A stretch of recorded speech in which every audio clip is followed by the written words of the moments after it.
പറമ്പിൽ നമ്മുടെ കാച്ചിൽ വിളവായിട്ടുണ്ടായിരുന്നു കേട്ടോ. അപ്പോൾ അത് പറിക്കാനായിട്ട് നമ്മൾ പറമ്പിലൊന്ന് പോയിട്ടുണ്ടായിരുന്നു.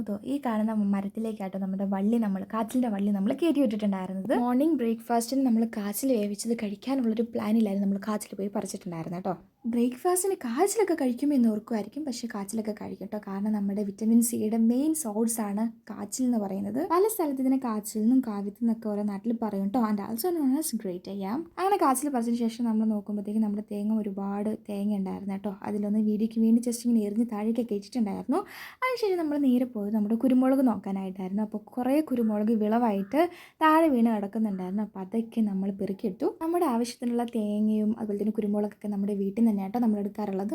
അങ്ങനെ രാവിലെ കാച്ചിൽ വേവിക്കാൻ വെച്ചതിന് ശേഷം വാഴയിലയിൽ കഴിക്കാനായിട്ട് വാഴത്തോപ്പിലേക്ക് പോയി വാഴയൊക്കെ വാഴയിലൊക്കെ വെട്ടിയെടുത്തു കേട്ടോ. അപ്പോൾ നമുക്ക് ഒരുപാട് മയിൽപ്പീലി കിട്ടിയിട്ടുണ്ടായിരുന്നു. ഇത് ഇരുമ്പാമ്പുള്ളിയുടെ മരം കേട്ടോ. ഇത് നമ്മുടെ ഈ വർഷത്തെ ലാസ്റ്റ് ഇരുമ്പാമ്പുള്ളിയാണ്. ഇതിനും പല നാട്ടിലും പല പല പേരുകളാണ് അറിയപ്പെടുന്നത്. അങ്ങനെ നമ്മൾ വാഴയിലയൊക്കെ വെട്ടി കഴുകി എടുത്തുകൊണ്ട് വന്നു. അങ്ങനെ ഇന്നത്തെ മോർണിംഗ് ബ്രേക്ക്ഫാസ്റ്റായിട്ട് നമ്മൾ കാച്ചിലും മുളകും ചെറിയ ഉള്ളിയും ഒക്കെ ചതച്ചൊക്കെ ഇട്ടിട്ടുള്ള ചമ്മന്തിയും ചായയൊക്കെ ആയിട്ടായിരുന്നു ഇന്ന് നമ്മൾ ബ്രേക്ക്ഫാസ്റ്റ് പിടിപിടിച്ചു.